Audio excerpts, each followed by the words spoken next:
Hello everyone, আমি সুমিতা। আশা করি আপনারা খুব ভালো আছেন, আমিও ভালো আছি। আমার নতুন আরেকটা ব্লগে আপনাদের অনেক অনেক ওয়েলকাম। আপনারা ভাবছেন যে আমরা এত রাতে কোথায় বেরিয়ে গেলাম দুজন মিলে।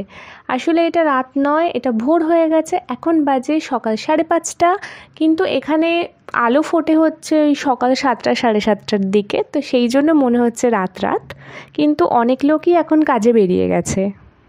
তো আমরাও বেরিয়ে পড়েছি কমপ্লেক্স থেকে, এখন রোডের সামনে চলে এসেছি। এখানে এখন গাড়ির সংখ্যা অনেকটাই কম, কারণ সবাই তো আর ঘর থেকে এখনও বেরোয়নি, তো তাও কিছু গাড়ি রাস্তার মধ্যে দেখা যাচ্ছে। তো আমরা 5 মিনিট হেঁটে চলে এসেছি মেট্রো স্টেশনের ভেতরে। মেট্রো স্টেশনটা পুরো শুনশান, আমি আর আমার হাজব্যান্ড ছাড়া আর কেউ নেই মেট্রো স্টেশনে। হ্যাঁ, 2টো লোক আছে যারা টিকিট কাউন্টারে বসে, তারা, এছাড়া আর কোনো লোক নেই। আমরা নিচে নেমে গেলাম মেট্রো স্টেশনে। ওই আমাদের বাড়ির কাছে সবথেকে কাছের মেট্রো স্টেশন হচ্ছে আপারছাঙ্গি। তো আমাদের 5:37-এ ফার্স্ট মেট্রো আপারছাঙ্গি থেকে, তো এটা এক্সপো থেকে ছাড়ে। আর এবার আমরা যাচ্ছি টেম্পানিসে, কারণ আমাদের ওখান থেকে বাসে উঠতে হবে, তো সেই কারণেই আমরা যাচ্ছি। তো আমাদের এই মেট্রো চলে এসছে, আমাদের 2 মিনিট দাঁড়াতে না দাঁড়াতেই আমাদের মেট্রো চলে এসছে। আমরা মেট্রোতে উঠে গেছি।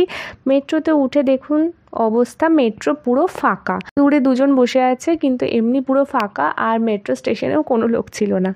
পরের মেট্রো স্টেশনটা যেটা ছিল টেম্পানিস ইস্ট, সেই মেট্রো স্টেশনটায় আবার কিন্তু প্রচুর লোক উঠেছে, মানে এত লোক উঠেছে যে মেট্রো পুরো ফুল হয়ে গেছে।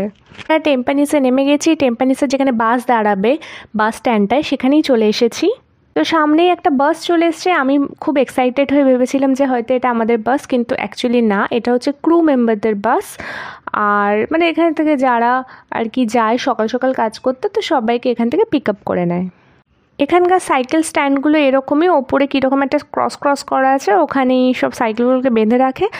আর এই যে আমি দেখে নিয়েছি এখানে স্টেট ব্যাঙ্ক অফ ইন্ডিয়ার একটা এটিএম এখানেও আছে, দেখে বেশ ভালো লাগলো। আরেকটা কথা আপনাদেরকে বলে রাখি, যে আমাদের টিকিটে লেখা ছিল যে গেট নাম্বার বি দিয়ে বেরোলেই সামনে বাস স্ট্যান্ড থাকবে, দেন সেখান থেকে বাসে উঠবো আমরা আর কি। তো সেখানে কিন্তু আমরা ডাউনটাউন লাইনে টেম্পানিসে নেমে কিন্তু গেট নাম্বার বি দেখতে পাচ্ছিলাম না, তো সেই জন্য একটু নার্ভাস হয়ে গেছিলাম। কিন্তু নার্ভাস হওয়ার কিছু নেই, আপনারা প্রথমেই ম্যাপটা দেখে নেবেন, ম্যাপটা দেখলে মোটামুটি বোঝা যায়। কিন্তু তাও আমি বলে দিচ্ছি আপনাদের যে গেট নাম্বার বিটা হচ্ছে অ্যাকচুয়ালি ইস্ট ওয়েস্ট লাইনে, গ্রিন লাইনে, তো ডাউনটাউন লাইনে বি গেটটা নেই। তারপরে আরেকটা বাস দেখলাম, কিন্তু সেটাও ক্রু মেম্বারদের বাস, দেখে ভীষণ এক্সাইটেড হয়েছিলাম, কিন্তু অ্যাকচুয়ালি এটা নয়। তো ফাইনালি আমাদের বাস চলে এসছে, দেখে খুব ভালো লাগলো। সিটি লাইনের বাস আমরা বুক করেছিলাম।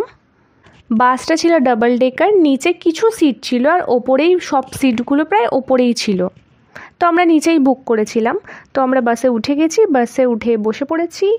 তো বেশ আরামদায়ক সিট ছিল, কিন্তু জানলাগুলো একটু বেশি উঁচুতে ছিল, মানে হেলান দিয়ে বসলে আমরা ঠিক দেখতে পাচ্ছি না জানলা দিয়ে কিছু। বাসটার সামনেটা একটা টিভি ছিল, আর সামনে বাস ড্রাইভার আছে, বেশি কিছু সেরকম ছিল না। তো আমাদের বাস চলতে শুরু করে দিয়েছে।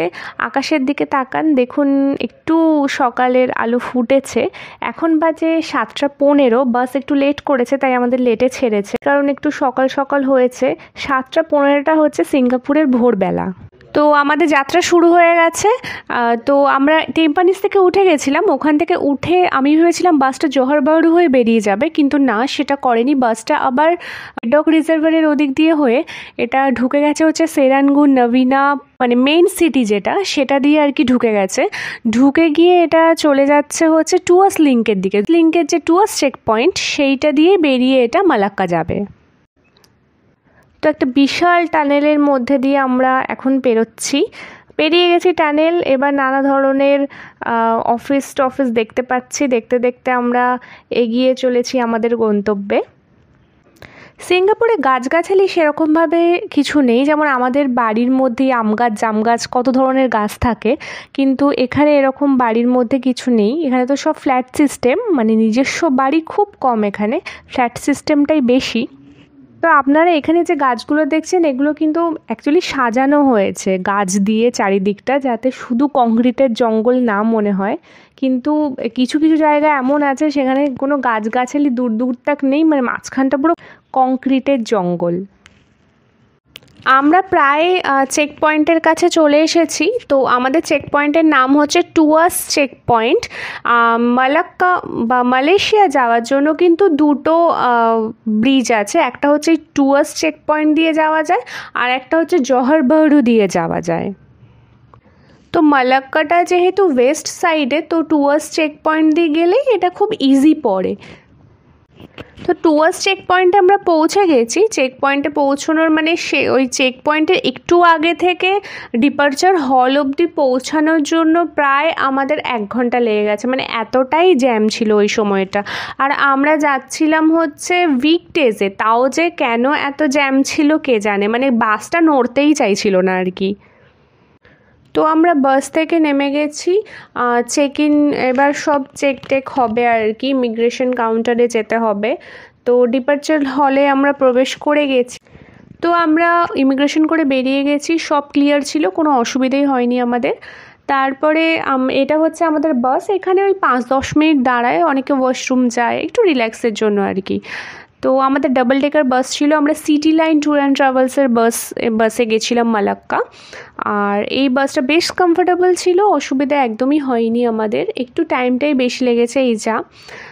আর হচ্ছে এটা যেমন বাসে হয় আর কি, যে হেলান দেওয়ার মধ্যে সিটটা আর কি শুয়ে শুয়ে যাওয়ার মতো সিট আছে, তারপর পাশে গ্লাস টাস রাখার জায়গা আছে, সামনে বোতল রাখার বেশ সুন্দর একটা জায়গা আছে, এসি অন অফ করার জায়গা আছে, রিডিং লাইট আছে। একটা লাক্সারিয়াস বাসে যা থাকে সে সবই আছে। তো বেশ কমফোর্টেবলি আমরা পৌঁছতে পেরেছিলাম, জার্নিতে কোনো অসুবিধা হয়নি আমাদের। তো আমাদের সবার ইমিগ্রেশন কমপ্লিট, আমরা সবাই বাসে উঠে পড়েছি, বাস ছেড়েও দিয়েছে। তো এখানে একটা বলে রাখি, কন্ডাক্টর বা বাসের ড্রাইভাররা কিন্তু মাথা পিছু গুনে গুনে নিয়ে যাচ্ছিলো, ছোটোবেলায় যেমন স্কুলে আর কি নিয়ে যাওয়া হতো আমাদেরকে গুনে গুনে, ঠিক সেরকমই। তো দেখে বেশ ছোটোবেলাকার স্মৃতি মনে পড়ে গেল। আচ্ছা, এবার আমরা সিঙ্গাপুর মালয়েশিয়া বর্ডারের কাছে যাচ্ছি।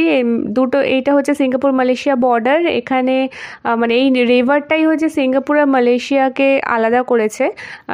বরাবরই এই দুটো দেশ আলাদাই ছিল, কিন্তু মাঝখানে কিছু বছরের জন্য 2-3 বছরের জন্য একত্রিত হয়েছিল আর কি, কিন্তু মালয়েশিয়ানরা কিছু ঝামেলা করার দরুন আবার সিঙ্গাপুরকে আলাদা করে দেওয়া হয়।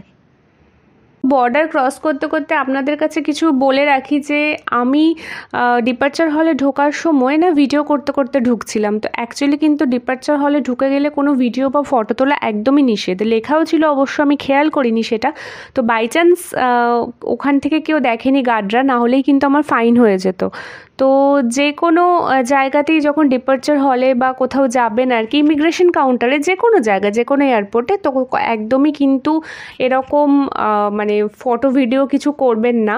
যদি ধরা পড়ে যান তাহলে কিন্তু বেশি অনেকগুলো ফাইন দিতে হয় আর কি, মানে অনেকগুলো টাকাই ফাইন দিতে হয় আর কি।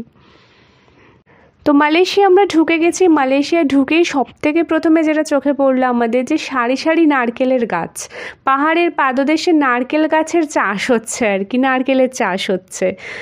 তো এবার আমাদের ওখানে যেমন আমাদের কলকাতা বা তার আশেপাশে জায়গায় যেমন দেখি ট্রেন লাইনের পাশে পাশে আলু চাষ হচ্ছে, ধান চাষ হচ্ছে, তো সেই রকমই এখানে রোডের পাশে দেখছি নারকেল গাছ লাগানো আছে, মানে নারকেলের চাষ হচ্ছে। তো এখানকার সিনারিগুলো বেশ সুন্দর, মানে রোডের আশেপাশে কিন্তু সেরকম কিছুই নেই, পুরো ফাঁকা ধুধু মরুভূমি টাইপস আর কি। এই ধুধু মরুর মাঝখানে অনেকক্ষণ পর একটা টোল দেখতে পেলাম, যেখানে কিছু লোক দেখতে পেলাম, নাহলে সারা রাস্তায় তো কোনো লোকও দেখতে পাচ্ছিলাম না। তো যাই হোক, এই টোল দেখে আমাদের দেশের কথা মনে পড়ে গেল, কারণ সিঙ্গাপুরে আমি টোল সেরকম কিছুই দেখিনি, তো এখানে এসে সেটা দেখলাম। টোলকে পেছনে ফেলে আমরা এগিয়ে যাচ্ছি। এখন কিছু দূর যাওয়ার পরই বাসটা দাঁড়িয়ে পড়লো একটা হকার সেন্টারের ওখানে, খাবার দাবারের জায়গায় আর কি। তো এখানে 20 থেকে 25 মিনিট হল্ট করে বাসগুলো, যাতায়াতের পথে সব বাসই এখানে দাঁড়ায়। তো এখানে ভারী খাবার থেকে শুরু করে হালকা খাবার সবই পাওয়া যায়, বেশ বড় একটা হকার্স মার্কেট আছে। তো চা, স্ন্যাক্স থেকে শুরু করে দুপুরের লাঞ্চও সব পাওয়া যায় এখানে। হালকা ফুলকাই কিছু নিয়ে নিয়েছিলাম, কারণ আমরা তো সকাল সকাল বাসে চেপেছি, মানে দুপুরের মধ্যে মালাক্কা নেমে যাওয়ার কথা আমাদের, ওখানে গিয়ে লাঞ্চ করব, তো সেই জন্য চা আর স্যান্ডউইচই নিয়েছিলাম শুধু। তো বাসের ব্যাপারে এবার কিছু ইনফরমেশন দিয়ে দিই। আমরা টেম্পানিজ টু মালাক্কা বাসের টিকিট কেটেছিলাম, আমরা easytrip.com থেকে কেটেছিলাম। আপনারা গুগলেও সার্চ করতে পারেন এটা, অথবা ইজি ট্রিপের একটা অ্যাপও আছে, সেটা ডাউনলোড করে ওখান থেকে কাটতে পারেন। আর আমাদের ফেয়ার পড়েছিল 97 RM, মানে রিঙ্গিট, আর যেটা ইন্ডিয়ান কারেন্সিতে হচ্ছে 1750 প্রায়।